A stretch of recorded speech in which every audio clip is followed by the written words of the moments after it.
Hi, everyone. Joelle here with nursejournal.org and senior writer and nurse practitioner. Today with 10 questions with NP Joelle, we are talking with Dr. Peggy Roberts, who is the founder of Trust Women's Healthcare.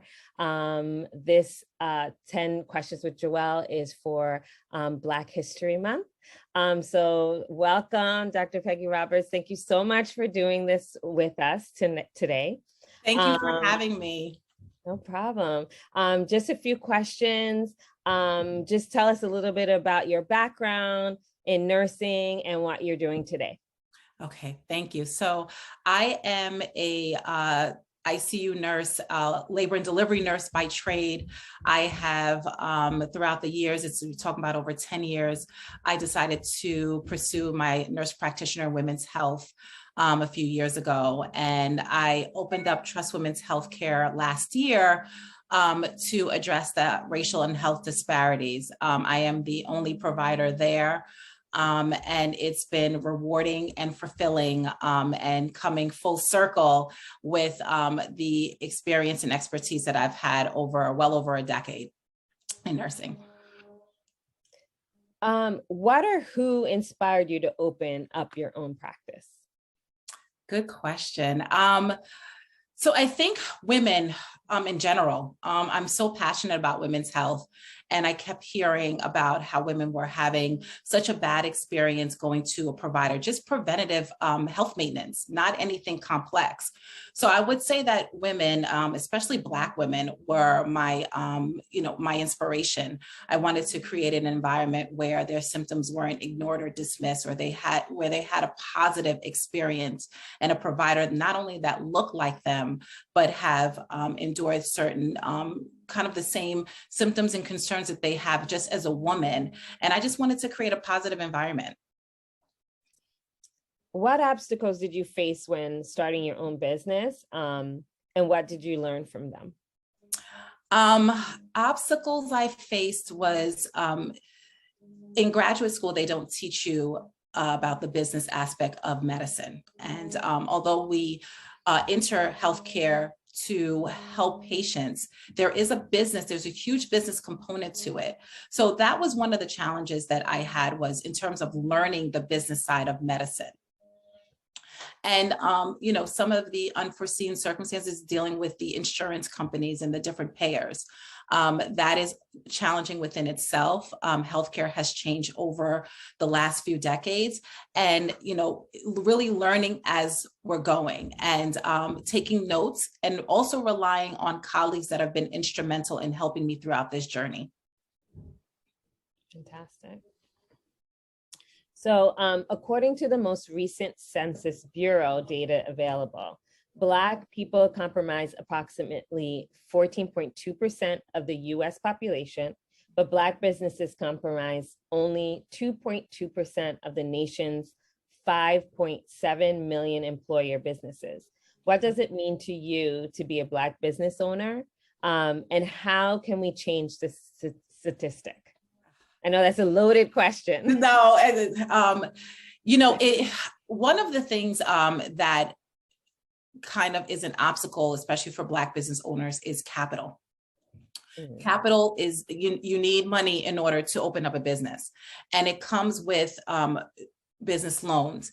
And historically, Blacks in this country were not afforded loans, not only for businesses, but for home ownership, personal loans for cars, because of the color of their skin. So I think that plays a huge component on why there are so few Black businesses.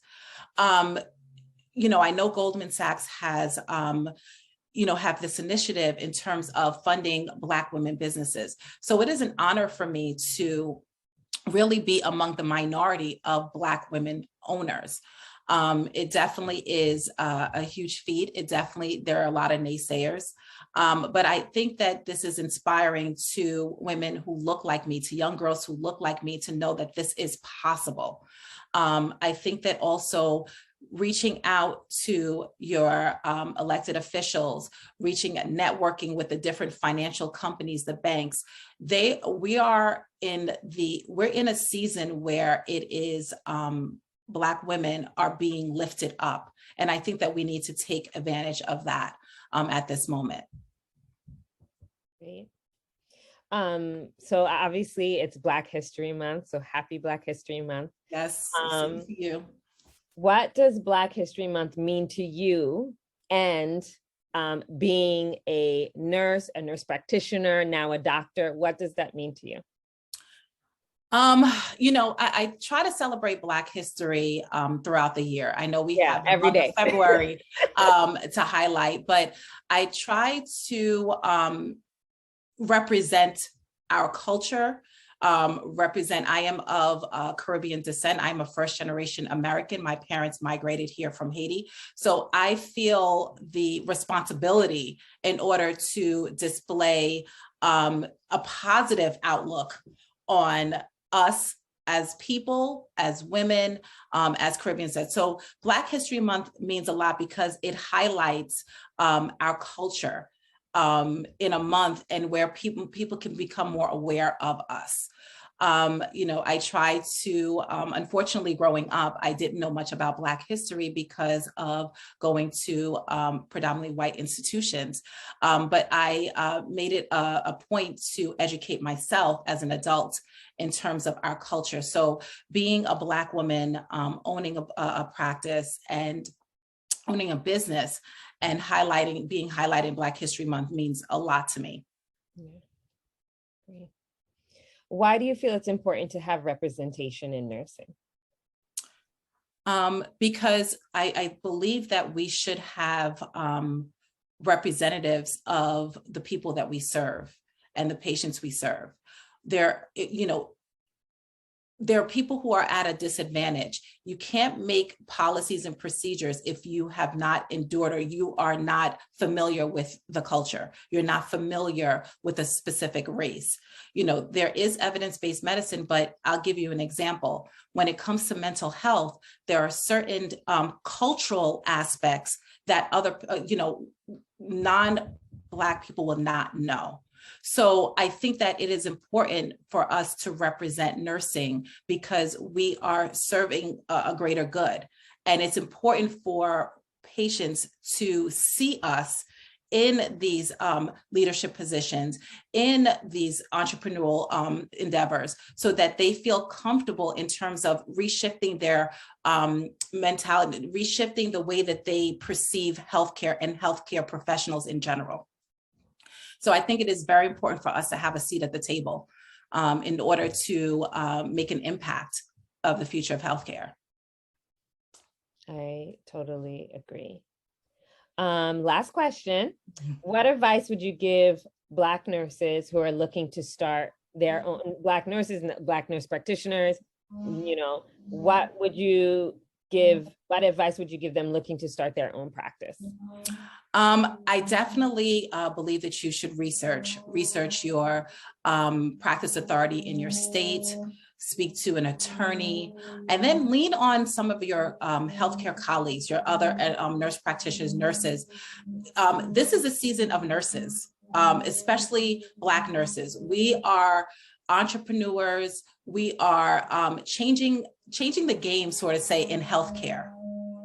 So I definitely would lean and be able to reach out to a lot of the different colleagues to get some expert advice as to what the good, the bad, the ugly is in owning your own business, your own practice, before making any decisions.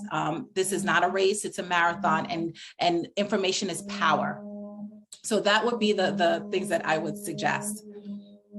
All right, fantastic. Thank you so much. Where can our audience find you and find your information? Sure. So I am located at Trust Women's Healthcare. It's 318 Gates Avenue in Brooklyn, New York. It's in the Bedford-Stuyvesant area of Brooklyn. Our website is www.trustwomenshealthcare.com. And you can find me on social media at Trust Women's Healthcare as well. And I want to thank you for having me on and speaking about such important topics. Oh, thank you so much for agreeing. All right.